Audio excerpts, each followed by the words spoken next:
Perfect pass, man. Shout out to Josh Green. Perfect pass. He had the belief in me. A lot of my teammates didn't think that I could catch lobs, but I told him to look at my summer highlights, man. No, but it felt good to get up there and convert that dunk. And it's not too often you see me dunk, so I'm grateful that I got a highlight here, man. It felt good. You called for it specifically? Absolutely. You come on now. Throw it. No, we talked about it a few possessions before. We saw how they were guarding us, so just one of those adjustment plays. And then Josh actually gave me that kind of head nod. He said, "Yo, go for the lob. I'm gonna throw it to you." So I'm glad we can convert that.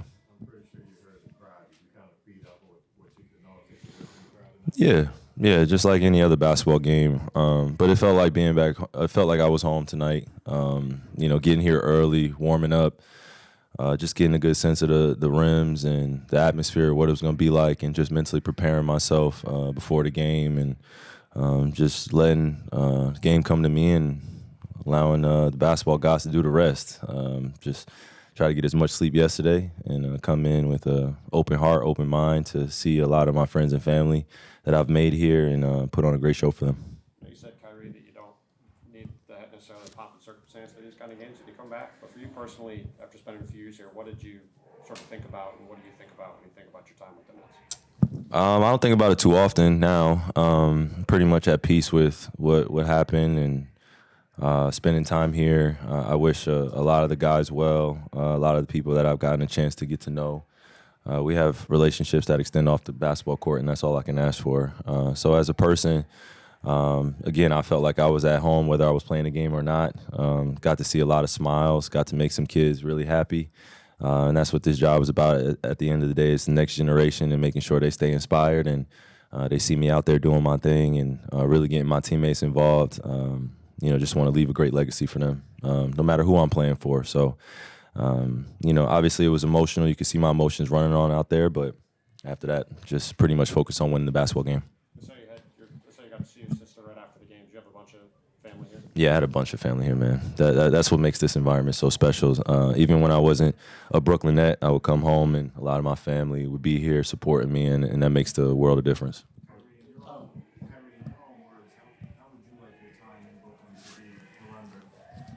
To be honest with you, I don't care because that's going to leave subjective. Everybody has their own opinion. I'm just going to let it run its course, and hopefully in the next few years it's done.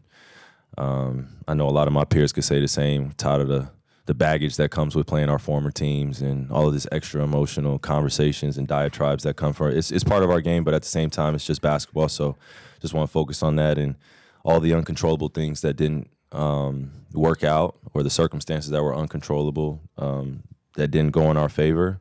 It's life. Family was one of the reasons you wanted to come here in the first place. I assume you wanted to stay around your family. Oh, yeah. I mean, how Yeah, for sure. was there anything that could have been salvaged to say, I don't want to leave, I wanted to stay here and stick it out, or was it too far gone? I don't want to get too deep into it because I love protecting, the people that I'm in business with, even if it doesn't work out. Again, I wish all those guys well, but conversations that needed to be had weren't had before the trade deadline, and I don't know if anything needed to be salvaged. I just think it was time to get my own peace of mind and go somewhere where I was able to thrive and be in a situation where I didn't have to worry about kind of behind the back talk or the media talk or not knowing how to handle real life circumstances that it has nothing to do with the game of basketball. It has everything to do with how you handle someone as a person. And while I was here, I've learned a lot of lessons. I've made my peace again, like I said, and I just want to move forward. Things could have changed, and you look back at the past and you have 20/20 vision. This could have gone right if this would have happened. If I didn't get injured versus the Bucks, do I still ask for a trade? If KD's foot wasn't on the three-point line, are we talking about a different legacy here? If James doesn't ask for a trade, all the woulda, coulda, shoulda, wouldas, hopefully after this night we could just put that to rest and just move forward, and I could look forward to the rest of my career and just handle it in Dallas and going after my second championship. Very difficult. Very difficult. It's fun to play that way. We obviously want to make sure we still get our teammates involved, and we just allow the game to come to us and play off each other's instincts. What does it mean for you to come back and see young guys that you played with, like Cam Thomas and Nick Claxton, taking that next step in the NBA? Yeah, I love those guys, and it's going to continue. But I really just care about their development. And while I was here, I really had their ear and really sat them down a few times to prepare them for what's coming. And ultimately, I know that they have the potential to be great players in this league, and they just got to be consistent and find that continuity and be patient. Every situation is different, every team is different, so just got to be willing to deal with the hard punches of winning and losing games and understanding what it takes to be a championship team. I'm still on that road right now, so I appreciate the ups and downs of the journey and how things work out and how we can learn and do better moving forward.